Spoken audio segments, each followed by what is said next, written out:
Please join me in welcoming Vincent Liu. He's a PhD student at the RLA lab, and he is going to tell us about measures for interference today. Take it away, Vincent. Thank you. Uh, Hi. So today I'll be talking about towards a practical measure of interference for reinforcement learning. And this is a joint work with Adam Huai, Hen Shuai Yao, and Martha White. So first, what's interference? So interference is when the agent is learning on a string of data, possibly correlated string of data, and it is trying to fit its value function or policy to the recent data or to the data in its buffer. And this could potentially override previous learned information. So, so I draw a learning curve here. The x-axis is the number of steps, y-axis is the performance. So when we run experiments, we will probably see initial learning phase where the performance is improving until it reach a reasonably good policy. And then if we run this training longer, we might see the performance drops again, sometimes. And when the performance drops significantly, we call this catastrophic interference. And here I have two learning curves because there are actually two different performance we can measure. The first one is online performance, which is the return, the episodic return collected online by the agent while interacting with the environment. So the episodic return is just how much rewards the agent gets within one episode. And since for each step, the agent has not finished the current episodes, so we can only estimate the online performance using a recent window of episodic returns or using multiple runs. So for example, the online return for time step t can be exponential average of the past 10 episodic returns, average over 10 runs. Yeah, and for offline performance is simpler. It's just the expected return for the current policy, assuming we don't do any more updates. The policy is fixed, and this can be estimated using rollouts. So why do we want to distinguish these two performance? Is related because when interference occurs, there are many potential reasons, and the first reason is due to exploration or is due to the agent taking a sequence of run actions. And this will lead to either failure or early termination, which hurts your online performance. And the other potential reason is the agent might change its value function or policy too much, where it hurts your its offline performance, because the offline performance is the performance for the current policy. And this could also potentially hurts your online performance, which I will discuss later. So let's just start with the simple setting, the prediction setting or policy evaluation. So in these settings, we are given a policy pi, and we want to find a value estimate q theta, which minimize the mean square value error. And the mean square value error is just the square loss between the two function q pi and our estimate q theta. And the expected interference is just the difference in mean square value error before and after an update. So the theta t plus 1 is the parameter after update, and theta t is the parameter before update. So if this quantity is positive, it implies the update degraded the performance in exploitation. And this is actually related to gradient alignment or gradient similarity. So suppose we are performing an update on ST80, the pair in green color, then we can compute the pairwise interference for another pair, SA, in blue color. the pairwise interference is just the change in the value, a square value error. L is a square value error for one pair. And this is approximately equal to minus alpha times the dot product of two gradients. And this dot product of two gradients is called gradient alignment or gradient similarity. And it has been used in previous works to quantify interference, generalization, transfer, stiffness in supervised learning and reinforcement learning. All right, so that's when we move to control, this is a little bit different because we don't want to minimize mean square value error. Instead, we might want to minimize some performance loss. For example, here, we want to minimize optimality residual, which is defined as the difference between Q star and Q pi theta. And Q pi theta is the true value function for the current policy. And this is weighted by D. D is, normally you can choose D as the initial state distribution plus uniform action selection. So similarly, we can define expected interference as the difference in OR before and after one update. And so we have the equation definition here is the OR for theta t minus OR for theta t minus 1. And we can remove the absolute value. So we get the difference in two action value functions. And this can be estimated with the simulator just by raw odds. So any question so far?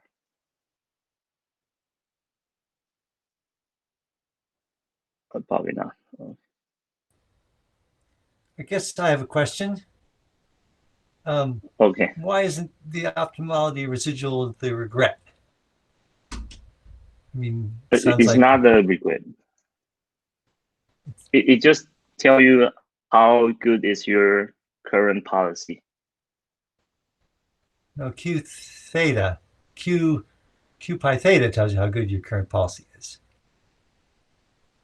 Yeah, but I want to make it a loss instead, so because we want to minimize the loss or error.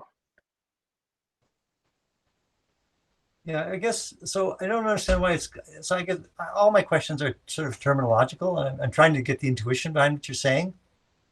I don't know why it's called expected interference.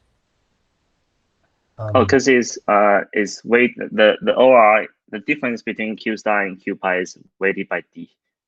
So it's your interference. So it's more like the mean. It's the mean interference.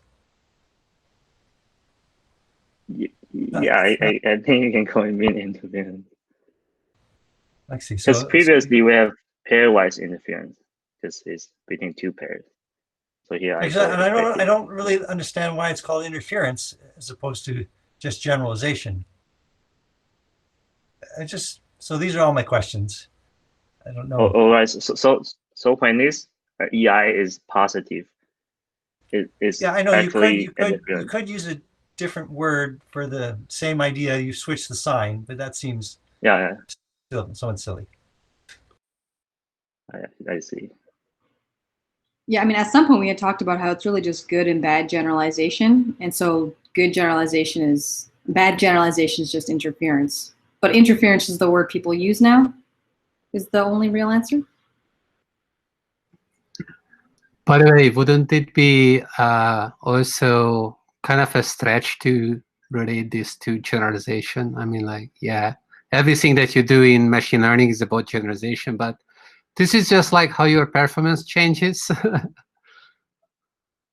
Yeah, it's actually just how our performance changes. Yeah, it's like these words are imperfect. I do have another question. So there is this B of T. I forgot what B of T stands for. B of T is the data we use to update theta T. I see. Okay. Theta T minus 1. Yeah. I just ignore the notation. Okay. Okay, so I'll keep going. So we just define EI, which is instantaneous interference for offline performance. It tells you how your offline performance changes after one update. But does high EI implies interference for online performance? And the answer is, I think, is no, because for example, the agents might have really high EI at one step t, time step t, but it can somehow correct all this interference in the next time step. It might have really high positive generalization at time step t+1. And if the action taken in time step t does not matter, does not hurt the online performance, then actually high EI does not imply we have interference for online performance. So this also means the interference might have long range impact.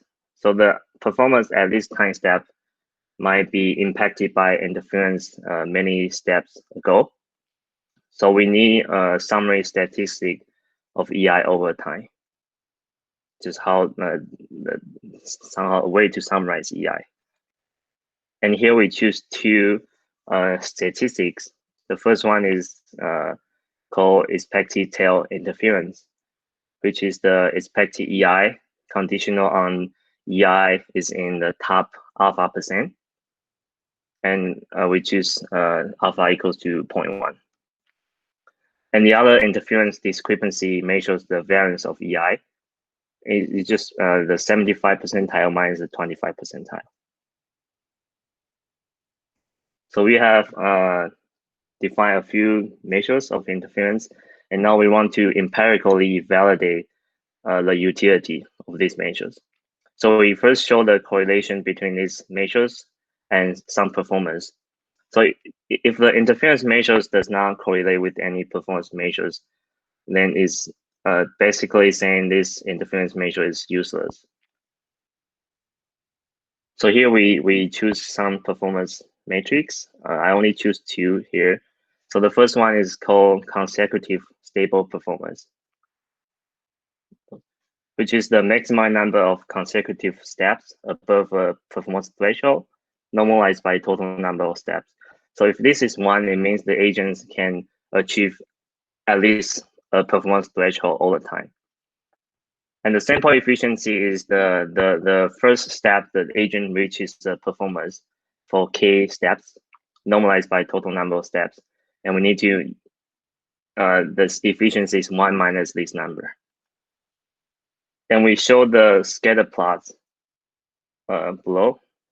Is the ETI versus performance for each agent. And each agent is labeled by its hyperparameter, including the target network update frequency, buffer size, batch size, hidden size. And we can see from these plots, scatter plots, that we can see a clear negative relationship between ETI and performance measures. So this somehow empirically validates the utility of these interference measures, and they also help us to investigate the impact of interference on the performance.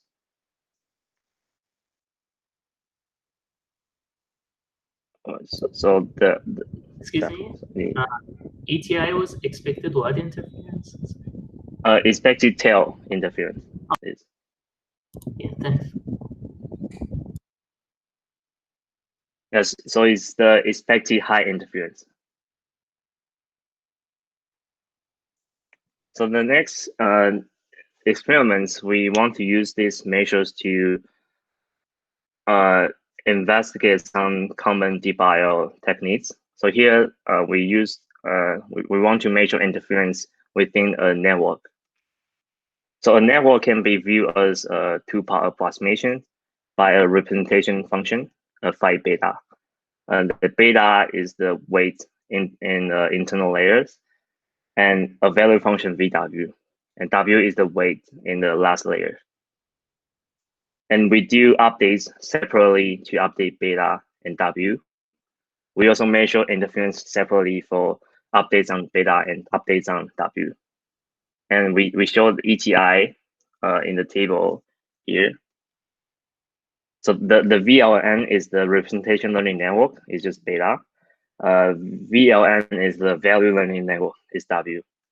So we can we find the updates on the last layer, results in significantly higher interference than updates in the internal layers in terms of ETI.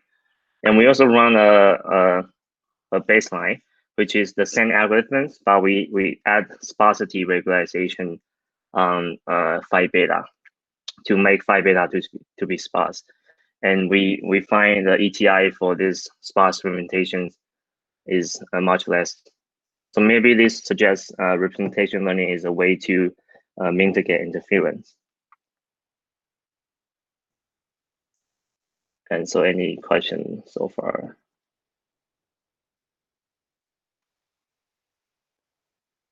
Right, so I move on. So we have talked about EI over time, but actually it can be impractical to compute EI because it requires a simulator. It requires you to do rollouts at each evaluation point. So there are some ideas that we can approximate the EI. And the first idea is we can just, before saying this, so this is the definition of EI. So the first idea is we can estimate pi, q pi theta t and q pi theta t minus 1 of policy evaluations. And we can just take the difference and we can approximate EI. But in our experiments, we find that the OPE is generally a difficult problem. It's really hard to get highly accurate estimates. So the second idea is we can use a proxy measure, the Bellman error.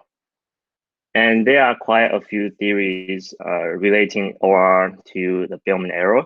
So here we present an upper bound on the OR. The left-hand side is OR, and the right-hand side is a weighted Bellman error with 2 extra terms.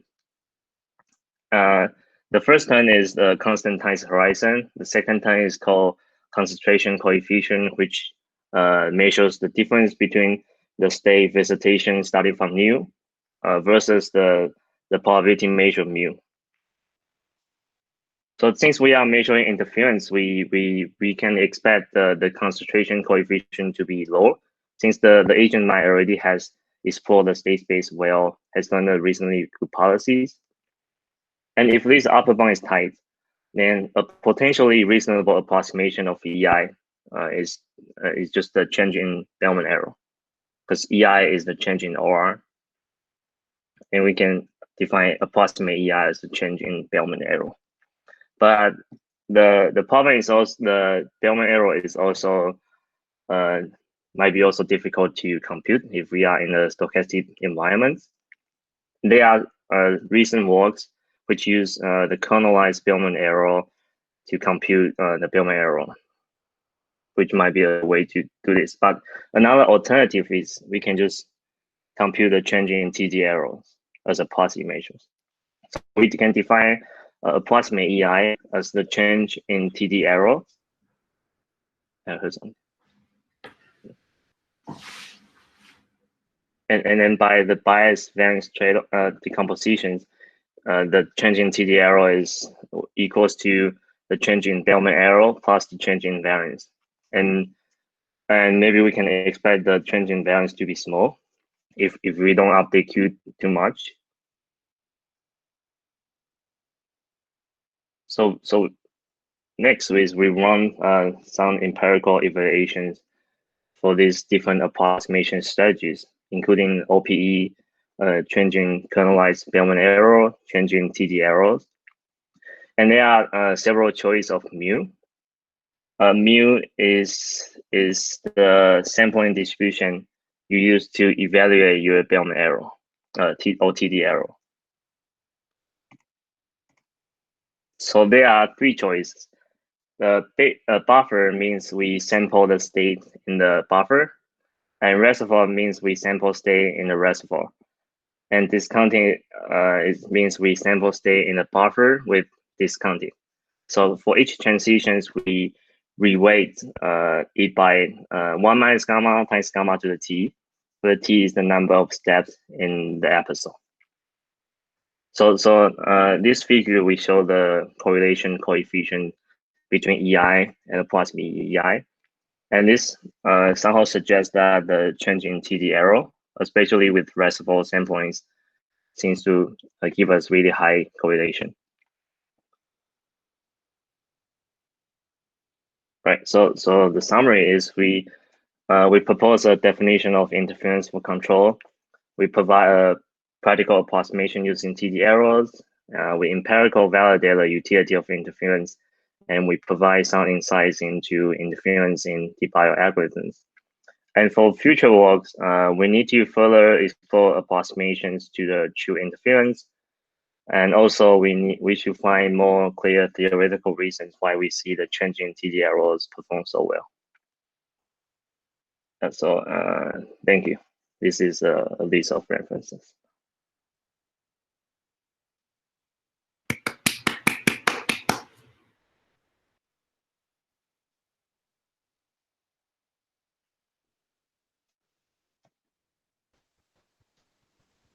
Hello, Vincent. Thank Hi. you for your talk. Yeah. Thank you. Could you, I think I might have missed the very first slide. Could you just say a little bit more about the why for everything? I guess I saw every slide. So, but why do we want to measure interference? What is just all the whys? I think that's because they are recently there are many works. They are trying to say they propose an algorithm which is robust to interference or something like that. But there's no actually a clear definition of interference for IO. So maybe this is just trying to understand what can be interference or what is interference. Definition doesn't mean that you're defining it the way that other people have meant it, right? So the why must be to capture something that people have talked about. I don't know. I don't get the why. What we would expect to get from a measure of interference. Well, the measure of something. Why is it a good thing to measure? Why? How would you hope to use it? Things like that. Oh, so for example, maybe the experiments are wrong here. So maybe we can use this measure to see what kind of architecture, what kind of hyperparameters give you less interference. And maybe you can use this interference. So maybe some people hypothesis like the large neural nets has less interference, but nobody has ever really showed this empirically in IO. So maybe this measure provides a way to do this. A way to what? Finish the sentence there. I mean, if correlated with performance, why don't you just look at performance? How would the interference? How would this measure be used to help you? Also, for example, we can see the scatter plots here. We can see, for example, the purple dots has higher interference. And maybe this saying in these domains using longer update frequencies give you more interference.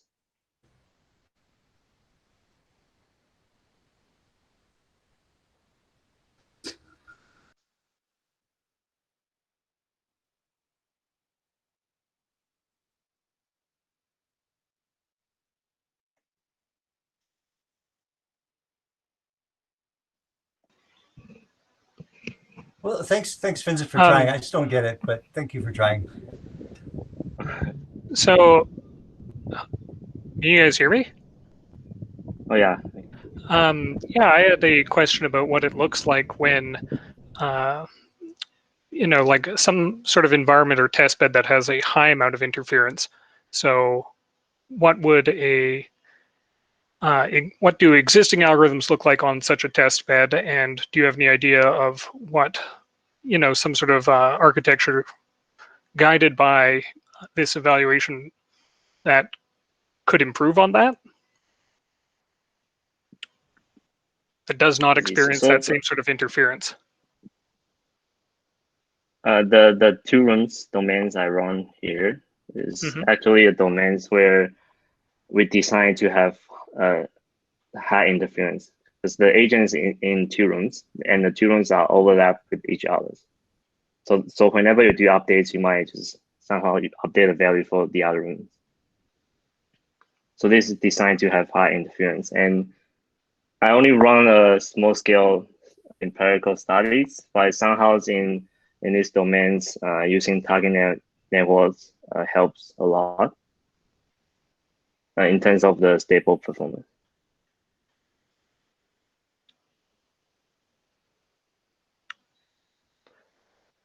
So do you have any guidance as to what architectures exhibit less interference? Yeah, so in these two run domains, you should use the target net with longer update frequencies. And for the other hyperparameters, it seems like it does not matter much. Like the buffer size, batch hidden size, they all perform the same. Maybe because the environment is too small. Okay, so hyperparameters don't matter that much. But so far, in these two run domains, yeah, like it mostly comes down to just smoothing, like having more batch-like or replay buffer-like updating. Can you say your question again? So to reduce the interference metric, you end up with something that has, like something like existing techniques that we know kind of work, like sampling from a reservoir or replay buffer or something like that, and updating over a longer period of time. Oh yeah, so I think that's the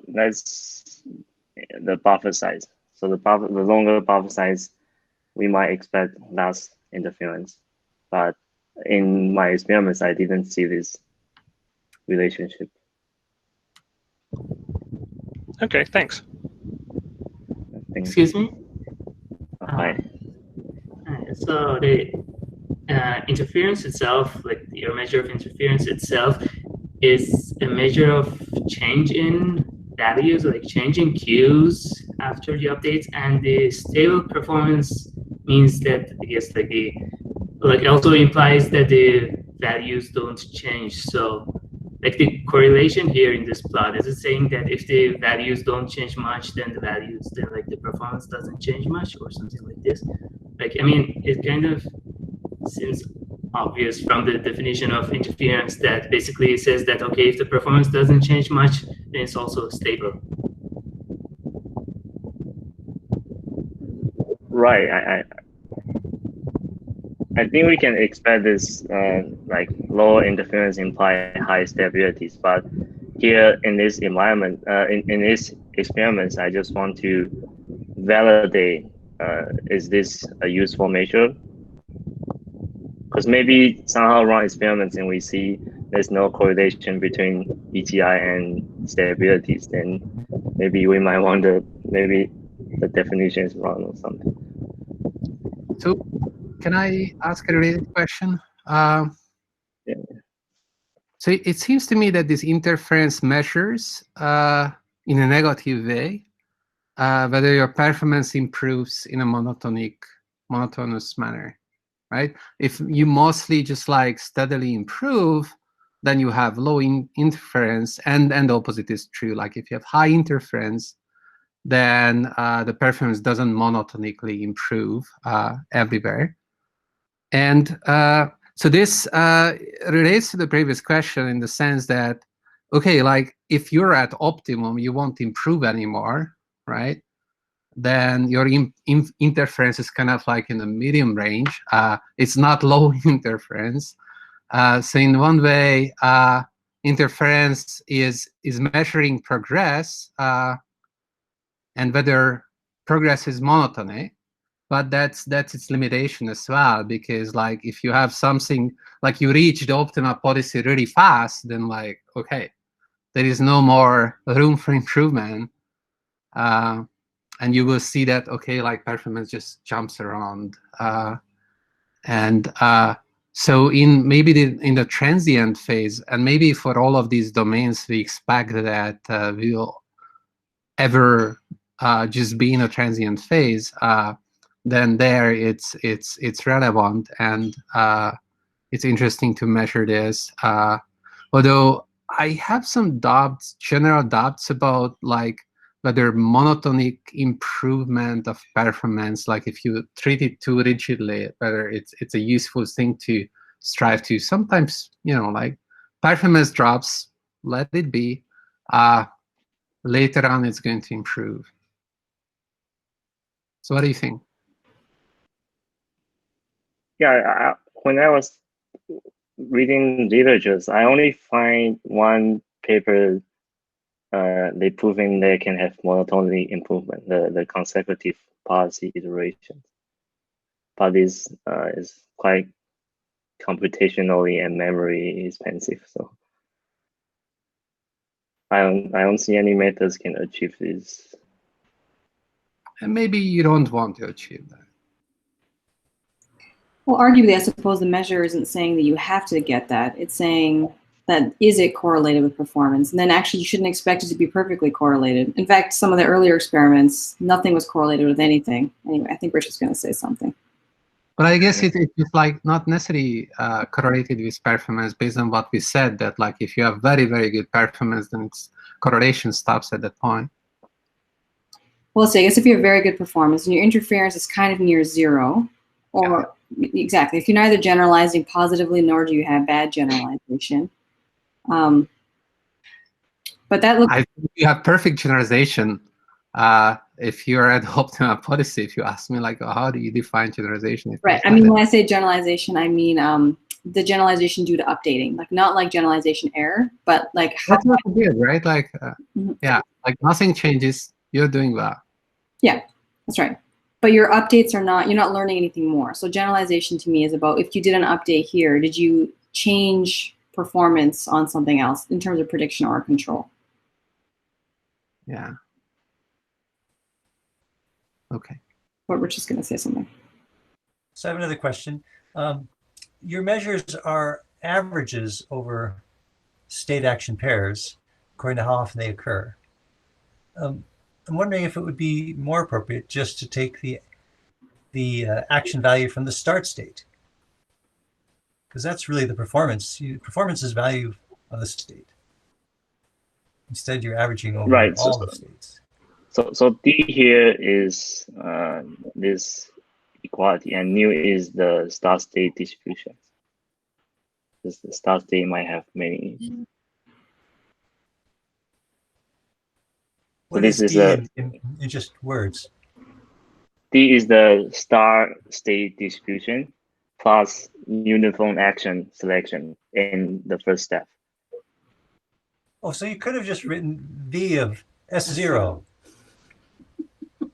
Yeah, but in many environments, there are many start states. Still, it's V of S0. I guess it's more general. It's more general. Yeah. Okay. Thank you. I have a follow-up clarification question here. So you define the expected interference as the difference between OR at time step t plus 1 and time step t. So can you open the? So this is the absolute difference, right? Since Q star is always bigger than Q pi for any pi, so we can remove absolute value. Q star is a, but can your estimate not go over that? I'm sorry. So can't your Q pi ever be wrong and larger than Q star? Oh, sorry. So the Q pi theta is the true value function. Following pi theta. Oh, Okay, it's not the estimate. Yeah. Subscript is the true value function. Okay, cool. Thanks. I wanted to, sorry, Martha. No, Roshan, go ahead. So related to what Martha and Shaba were talking about, like there's two, like if I understand what interference is trying to measure, it's saying that you're making an update based on one state or maybe some small number of states that are close to where you are. But the performance loss is like some sort of global measure, right, which is overall states. And so the interference is trying to measure how bad is it, like does your algorithm somehow over-specialize to the update that it is making right now at the cost of sort of hurting global performance, right? And it seems like that's what this EI thing is measuring in some sense, like that's what you want to measure.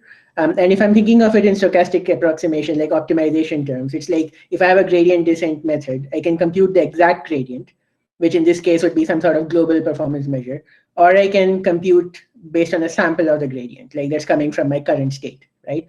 And the difference between these two is sort of how susceptible my algorithm is to sort of being misled because of the specific sample. So I wonder if normalizing the expected interference by like taking the difference between expected interference under sample-based updates versus global updates would solve that problem that people were talking about. And like, do you think that is the thing that expected interference is trying to measure? Yeah, but I don't get what do you mean by global updates? You directly optimize OR? Yeah, so imagine that the batch BT was actually really large, contained was your entire history or many samples from the state, right? So that's like the best possible update, right? So the difference between that update and the update that is being carried out based on just looking at your current state or a few previous states, right? That is in some sense interference that neural network people talk about, right? Right. And in the optimization literature, that's sort of the variance of your gradient estimator or something like that, right? Right. Raise your hand. I don't know. It's a good point, actually. For the prediction setting, it is easier to talk about interference because you are just saying how much does my prediction performance improve in these other states if I updated on these states, like did my error go down? And I guess it is usually talked about that way. That you talk about if you only limited yourself to a small number of states. At the same time, if you had, even if you got to do the whole gradient, like you got to get all the states, if you had a function that generalizes aggressively, taking that gradient step is still going to hurt some states. Let's say, like the prediction accuracy is going to decrease in those and increase in others. And so should we still call that interference? Whereas like a function approximator that has zero generalization will also have zero interference. And maybe we want to distinguish those two settings. Right, and that's why I was thinking that this would do. Like you want to distinguish the natural performance change that's happening because of the algorithm you're using versus the change that happens because you don't have full information, right? Right.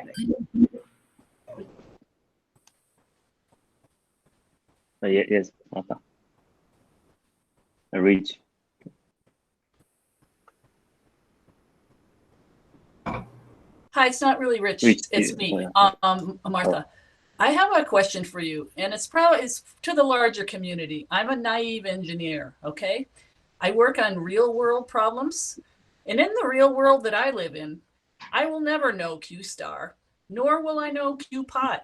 I'm not going to know it. I can have samples of those things from learning. I can see the approximated values that I got, but I never really have them.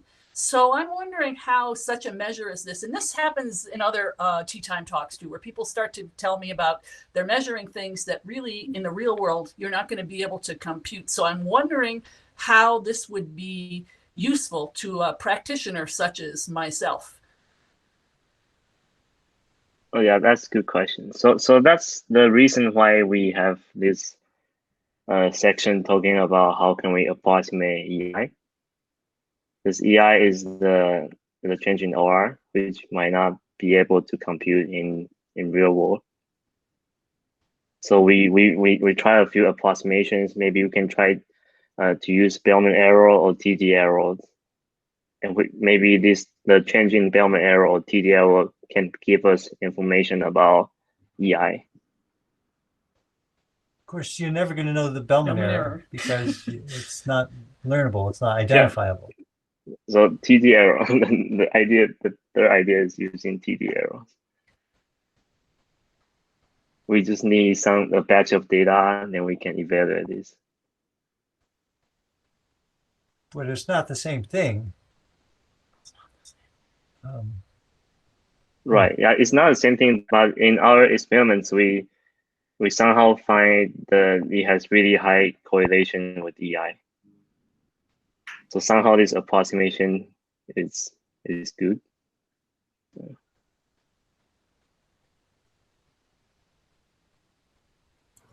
So I'm kind of curious what other people think interference is, because Rich sort of brought that up. You can make up a definition for interference, but it may not be what other people are talking about. I think that was the thing that we most discovered from this work, is that we couldn't find anyone really defining it for control. I do think the definition is pretty straightforward for prediction, but I think for control it actually is less clear. What do you guys mean when you say interference caused? I know I suffered from catastrophic interference in RL. That's a statement people will say. Anyone want to volunteer what they mean?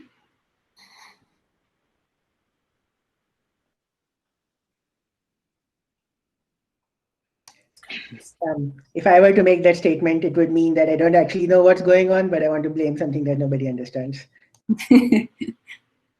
Yeah.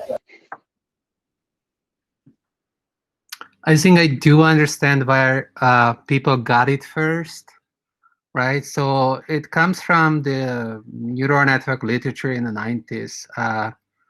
People started to talk about catastrophic interference, or maybe even earlier 80s there, because you have this rigidity in the neural network, right? So it's like you push the weights a little bit, and then beforehand, like on these examples, the labels were correct.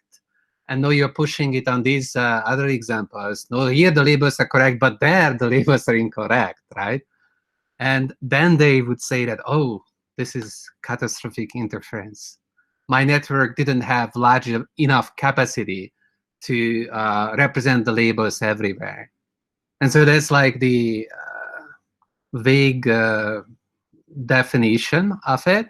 Whether it's a useful concept or not, I don't know. It seems to suggest that maybe you can deal with this in some way other than just like making your network bigger and then training it longer. I'm not sure whether that's a very useful thought. Also, people wanted to distinguish between local learning and this global learning. Yeah. Somewhat vague. Actually, I do think it's a useful concept in prediction, where I don't think it's as vague as just did.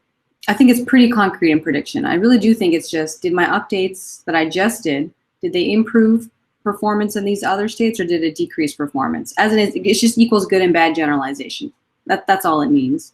And I think it's useful to ask, is my function approximator one, that if I were to do these updates on some subset of the space, would it give me good or bad generalization, and how? Something. So do you expect to ever find a learning rule in a stochastic situation where the data has some underlying stochasticity of being generated, where you could avoid catastrophic interference in this sense that like your generalization just monotonically improves? No, I think that's probably impossible. Like on a sample by sample basis, it's just because noise is acting on you, like it's impossible to get that. So on a, like connecting to what Marta said, the other Marta, like if you try to measure these things on a sample basis, then it's like you end up with nothing, I think. Because on a sample by sample basis, you just have noise acting on you, and of course performance goes up and down. You can't predict noise, and you're acting on noise. You're trying to filter it over time, and so gradually you're removing it, but it's like sample by sample, it will go up, it will go down, that's fine. So that's kind of like what I feel is that the struggle is here, is that we are trying to talk about learning in a stochastic environment and then talking about monotonic performance improvement. Maybe on the average, on expectation, somehow it is possible, but is that useful? You won't be able to measure it. Maybe it would be useful to design rules, but even in those cases, I'm not so sure about. Like in learning theory, people talk about this U-shaped learning rules where you can't have monotonic improvement if you have a rich enough learning problem. So sometimes you can even prove that you can't always, on every learning problem instance, monotonically improve performance, unless you are giving up some final performance, or like in some other way, you're giving up on performance. So yeah. I mean, the ideal thing would be actually if you could compare somehow to that algorithm where we know we have to sort of get worse before we get better. And then if we, ideally, we could then still compare different algorithms where some are maybe more poorly designed and do suffer from more interference than others. Because I think sort of what you're saying is at a grander goal than just, there are definitely algorithms right now where some are more, let's say, have better features, and so they generalize better with less interference, and other ones that have like lots and lots of negative and positive generalization, and those two things are going to behave very differently. So maybe what you're saying is that the big part is the U-shape, let's say, and the small part is the small nuanced differences between the algorithms, and those in the long run are, you know, let's say the fifth step, and the first step is the other stuff. Maybe. Yeah, if you just think about the whole thing as designing low surfaces such that your whatever local search algorithm like gradient descent algorithm can make steady improvement, sure. Like, yeah, you should do that. You should aim for low surfaces and where you have controlled performance improvement, if you can.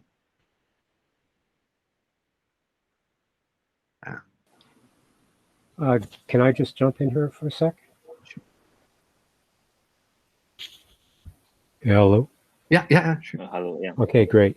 I haven't seen any reference to cyclic patterns in this yet. It seems like you're expecting monotonic improvement, as has been mentioned already, but what if the data isn't primarily stochastic, but cyclic?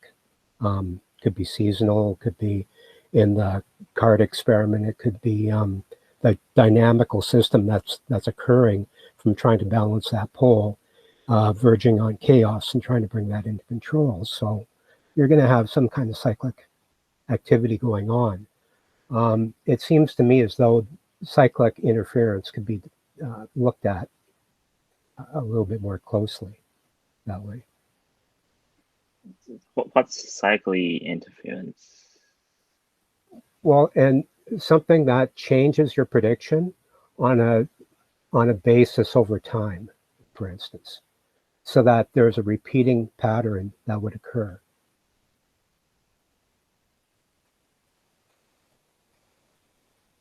Like if you were trying to predict sales over the year, every December sales go up because Christmas. Sure, yeah.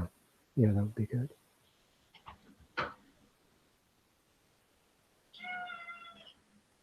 Vincent, I think you looked at this a little bit when you looked at the two-room thing, right? Because you start in one room, you train in one room, you go back to the other room, and you could set up a cycle there where you see, you know, what the effect is over time. You could do more of that. Right. My question is actually a little bit related to that. Is that so after you reach steady state, if the agent encounters like a new distribution in the environment, would we think that interference would then spike upwards? Like, can it be used as a measure of if there is new information in the environment? Yes, and also in our two-room domains, that's the case because the agent is in one room and somehow he moved to second room, so it's acting in completely different environment, and we can still measure the interference. And so is that like the information theory perspective on this? Not sure what you mean by information theory. It seems I'm just wondering if there's a connection between the notion of interference and information theory, either in the agent or in the environment, and what that would be.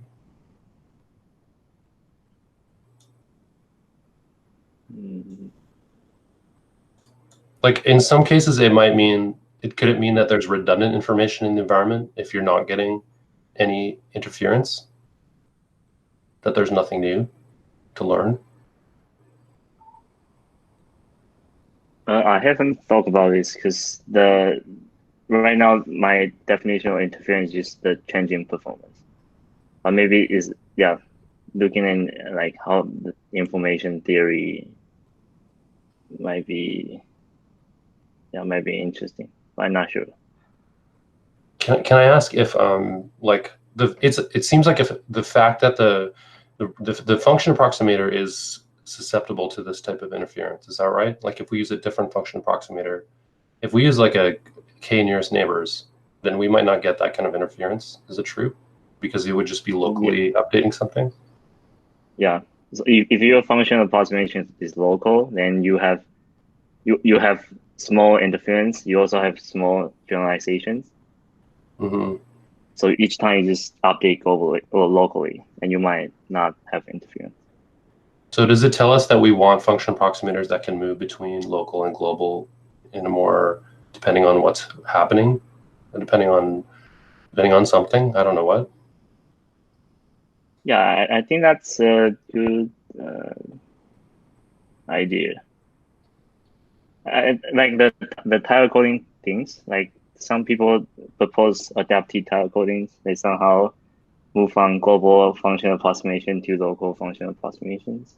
I think there already been some works on this idea. I have to get going soon, but I'm realizing that I'm leaving this discussion now thinking that Chaba doesn't think interference matters. But I don't want to put words in your mouth. Is that true, Chaba? I think that like it's maybe just a wrong word. That's probably I totally subscribe to that. Like you want to have monotonically improving performance if you can, and you should try to understand when you can have it. Whether I would call this interference or not, like it sounds like a magic word to me, describing monotonically improving performance. And you don't have to explain anything if you say this, right? But wait, interference doesn't equal monotonically improving performance. Yeah, like to me, it's not, because like the old use of interference in the neural network literature from the 90s, 80s was somehow related to this local, global, blah, blah, blah. It seems to be aiming at something else. It was not related to temporal ordering of anything, or whether you're doing the updates in succession or not. It was more about. Yeah, it was actually the French paper. It was about like training on one problem for a long time, and then training on another problem for a long time, and overtraining on that one and getting worse than the first one. Like that's exactly how they talked about it. There's more issues at play, but that is indeed not very temporal order. It's more like capacity, right? Like you have limited capacity, and you don't, like you have to sacrifice performance somewhere. And that's actually I don't know. Like maybe we should stop here. But I think that so you can resolve the interference problem if you wish by increasing capacity, but I think it's probably not a good solution. It's a cop-out. Can you though? Like there's if you're just doing like a simple image recognition or classification task, if you have something that learns to classify, the number 4, and then you train it on, a second task where it has to classify the number 5, it will typically forget how to classify the number 4, even though if you trained it on both simultaneously, then it would have enough capacity.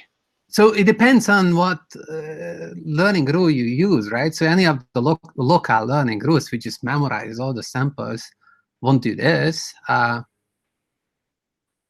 Yep. But aren't we a little bit stuck with local learning rules to some extent? Like we're never going to have global learning rules. You don't keep all the data you've ever seen in your entire life. You sort of are. That's the other problem, right? Like you want memory bounded learning algorithms. Yeah. And if you have memory bounded learning algorithms, somewhere your bound is going to be too limited, and you're going to suffer catastrophic interference. That's just life. Mm-hmm. So stop fighting it.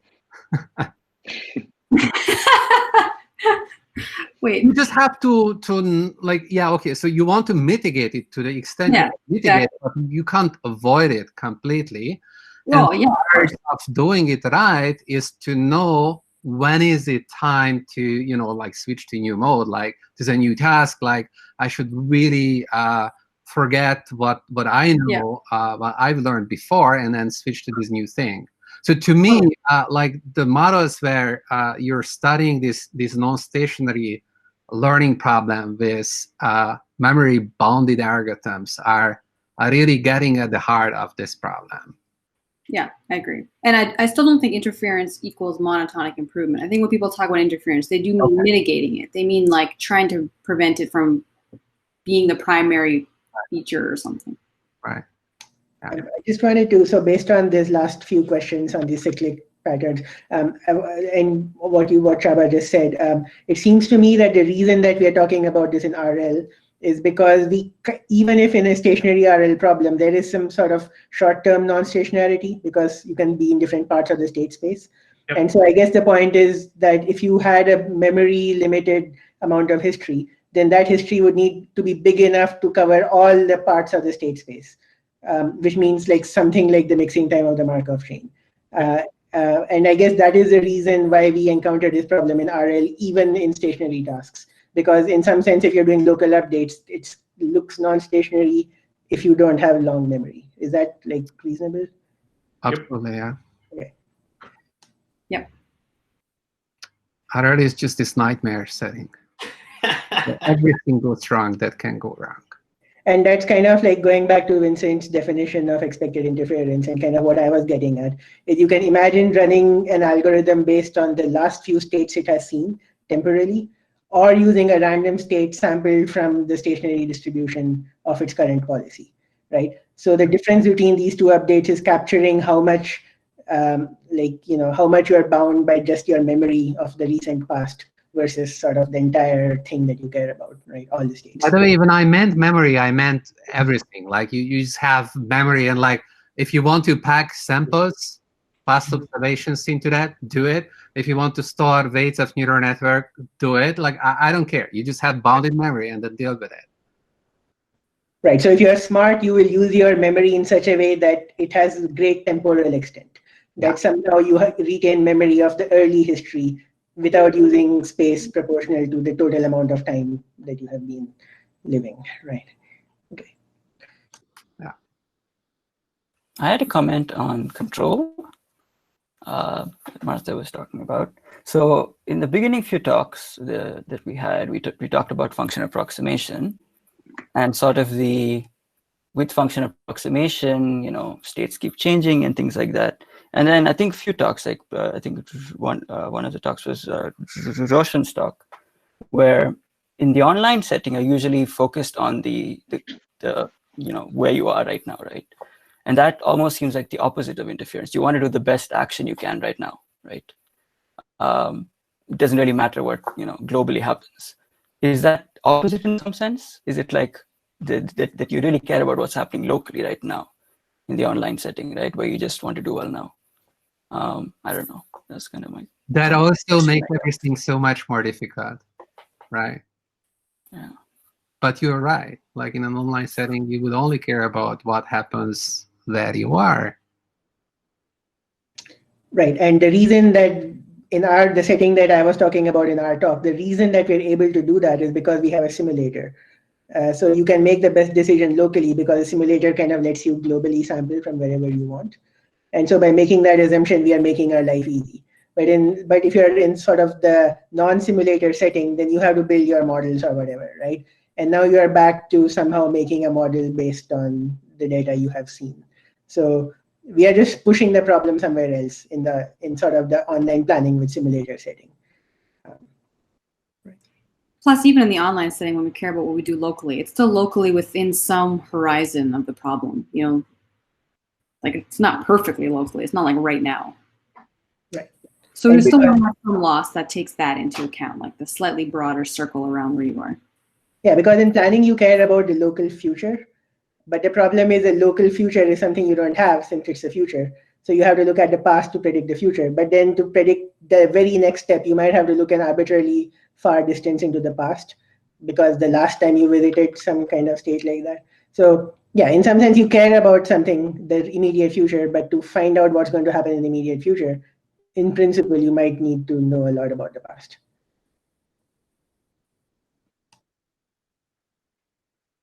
Yeah. Can I ask if is there a connection to like prioritized replay here? Because in prioritized replay, we'll keep samples that have a high error. And if you're saying that the high error correlates to the high interference, or like interference is related to specific samples, could you say that, Vincent? Certain samples are causing? Yeah, I do think prioritized replay can help, but I'm not sure how much it can help, because if you prioritize by TD errors, then I don't see how you prioritize sample from TDL help you mitigate interference. It probably just help you learn faster. I think you actually want that interference. Sorry. Yeah, so I'm thinking if you want to robust the interference, you might, instead of prioritize sample from TDL, you might want more diverse samples across your state space. You want to do well globally, not just at the points where the TDL is high.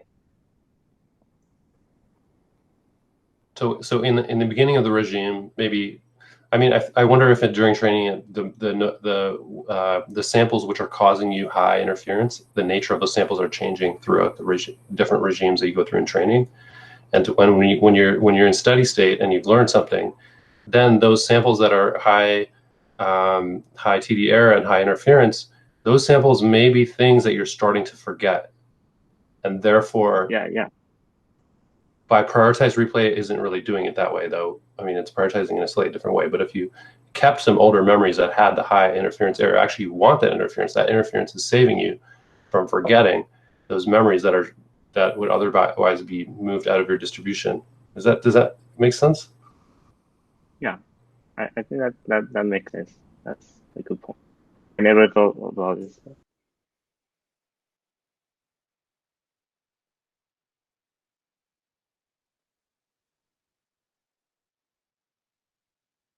I mean, I think the current prioritized replay, I think it expires by time.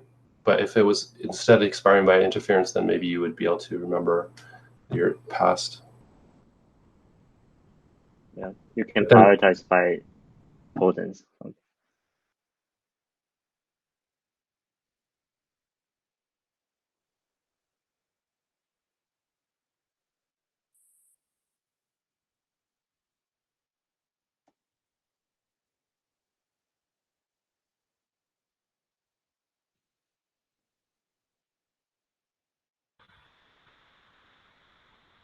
All right, that was an interesting discussion. Let's all thank Vincent for the talk.